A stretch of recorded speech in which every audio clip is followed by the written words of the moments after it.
Our main project aim was to provide opportunities for 3 disabled choreographers and 3 dance artists to explore their practice in an inclusive way, with a key focus on exploring a model of co-creation. A team of 2 artists, 1 disabled and 1 non-disabled, both with different levels of experience, working towards a shared goal and the same artistic vision. We began the project by bringing all the artists together and asking what is co-creation. And together we explored what circumstances, ingredients, characteristics, processes, factors and behaviours are required for co-creation to take place. The artists were then asked to reflect on their own strengths and weaknesses in relation to collaboration, and completed a self-survey designed by the Collaborative Way, a model designed to create an environment conducive to collaboration. Reflecting on the outcome of the survey, they set themselves individual goals, which they felt would create an environment for successful co-creation to occur in. Throughout the project, the artists were asked to reflect on their process and complete a halfway and post-project questionnaire to consolidate their thinking and reflect on the success of their goals and their success in developing a successful model of co-creation. Each team had 24 hours over several weeks to create a piece of choreography for performance. They were given access to volunteer dancers and a budget to costume their work. The project has produced 3 performance pieces: 24 Hours, Into the Red, and We Can. This video aims to share some of the thinking that occurred during the project. What isn't co-creation? Not having an open mind and letting someone else do all the work. Not supporting each other. Not compromising. Not allowing change and development, and not having the will to be open-minded. Not working together and discarding your partner's ideas. So for me, co-creation isn't about seeing the process as it's seeing it as we. And making sure that you're not too set in your own ways. Overpowering the other people involved. Not listening to each other.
What challenges did you face? As I am non-verbal, my biggest challenge is communication. However, I worked with someone who knew me well and could pick up non-verbal cues, which she then asked about, and was the spokesperson for us. So this really helped me. So my biggest difficulty was finding balance in the way that we work, because we worked extremely differently. So I'm a very organised and structured kind of choreographer that does things in chronological order, whereas my partner kind of enjoyed jumping from section to section, so he'd have a great idea somewhere else and be like, oh, let's go there and do this. But leaving where we were at unrefined and unfinished, which for me at times was very frustrating. And sometimes I did find myself settling into ideas where my partner felt like an idea was really strong and I think it could go a bit further. I'd kind of allow it to leave it where it was, because obviously my partner's input was just as valid as mine. But I think like overall the experience has allowed me to become more relaxed as a choreographer, and it's encouraged me to find interest in things that sometimes I wouldn't necessarily find interesting. And it's encouraged me to broaden my horizons when approaching future projects, so not having to stress about things being in order and being able to allow things to develop and unfold as they come. So that's been interesting for me. My biggest challenge was communicating my ideas in my head to my dancers and letting go of stubbornness, so there would not be any conflict in the making process. Usually when starting a new project, I would have some ideas in my mind that I would like to explore and bring these to the table straight away. However, I was conscious that I wanted it to be a completely co-conceived idea and that I didn't want to take the lead or for my partner to think I was taking control. So we created an idea from scratch, and we weren't really sure what was going to happen or occur in the piece. We weren't sure whether it was going to be narrative or abstract. This was a challenge and I felt really anxious about not knowing what our piece was going to explore. But this opened a new way of working for me, and one that was completely co-conceived. At first, I found navigating the relationship between my partner and I difficult, because I found that he saw me as the teacher. As we've worked in this way in the past, we had to find a new way and a different way to approach the way we were working.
One key area I was really keen to explore throughout the process was the power balance between two partners when one partner has more experience than the other, and the project was providing an opportunity for our disabled artists to develop their choreography skills. To unpick this, we looked at what makes a successful piece of choreography. We looked at each artist's strengths, and we explored the collaborative ways theory of offering your specific skill sets in order to enhance the outcome. In analysing the artist's reflections, it became apparent that at times during the process, each did feel compromised in some way. They either settled for ideas that their partner was happy with, when in truth they really felt it needed more development, but didn't want to overpower their partner's voice, or found it difficult to negotiate their thoughts on development when their partner had their ideas solidly set in their mind and didn't want to alter it, again not wanting to appear overpowering. To me, this actually highlights how Dance Syndrome's inclusive ethos is firmly embedded into our artists' thinking, in their willingness to compromise their own artistic vision in order to empower their partner's voice. However, compromise from both parties is vital for collaboration, and so a brilliant process to experience and reflect upon. But post-project, they felt that the different experience actually led to a richer piece. One of our artists said, "You find that you end up sharing ideas and experiences, and from that together you create something new, from techniques and ways of working from a more experienced choreographer derive new ones."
So what are the ingredients you have found are necessary for co-creation to occur? To understand your co-creator's needs and expectations for that project. Have two ways of looking at an outcome. Communication between the co-creators. The co-creators need to discuss what does and does not work and discuss it with the dancers. So you definitely need a comfortable environment, a solution-focused approach to the process, and to build from each other's ideas. So being open to your partner, suggesting ways to develop from your ideas and feeling confident to offer ideas to then develop on theirs. so you can build from each other and encourage one another rather than knock each other down. So it's about saying yes and rather than no but. So how can you encourage and support one another through the process? To be supportive of each other's ideas, to listen and absorb, but then not to be scared of disagreeing and offering your own opinions in a supportive way. Listen to each other and let both voices be heard. I think it's really important to understand everybody's individual status as well as their needs and their availability. Sharing your ideas and making sure you give time to allow your partner to understand why you're implementing or approaching the way that you are, and making sure that you give past experiences of how you've used these ways, and giving time and space for refinement and development, and really crucially that feedback. A clear process from planning to development, rehearsal and performance.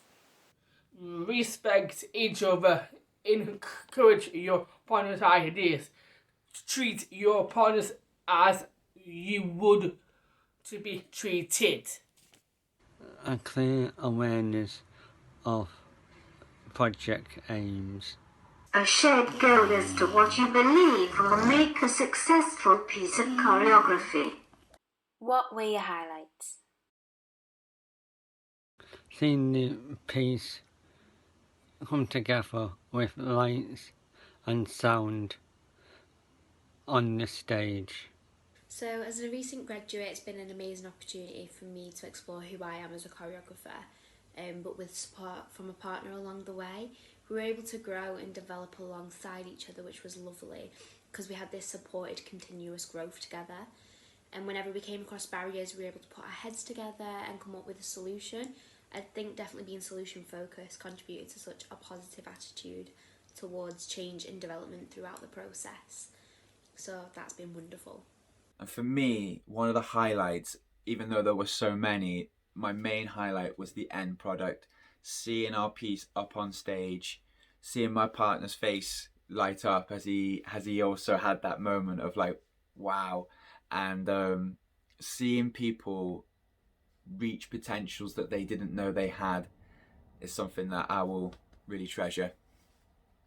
I enjoyed it all, but seeing the dancers perform our choreography was amazing. Seeing our dance performed for an audience and seeing how much others liked it. I love the discussions we had to make decisions together and how we both found such joy and happiness with our ideas. I actually found myself being quite relaxed during the process and seeing how the piece developed along the way. As a company, we feel that the project has been really successful and we have a much clearer idea of the ingredients necessary for co-creation to occur and the support that may be needed for our choreographers. So collaboration is definitely something I wish to look at further in the future, as I believe that together you can create more, building on each other's ideas and experiences.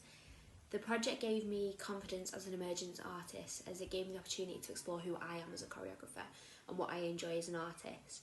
And hearing such wonderful feedback from the audience members and other people within the project reassured me that I was definitely doing something right somewhere. It was a great opportunity to gain new insight and creative ideas from working with another person and from all the workshops that we did. And also it's a wonderful experience just to pass on what I know and my knowledges and experiences to someone else, and I'm excited to see if they take that away with them like I will be doing with what they've passed on to me and what the overall project and experience has given me. Thus, when the ingredients are right and there is enough space, time and support, and artists feel they can contribute their skills, co-creation can thrive.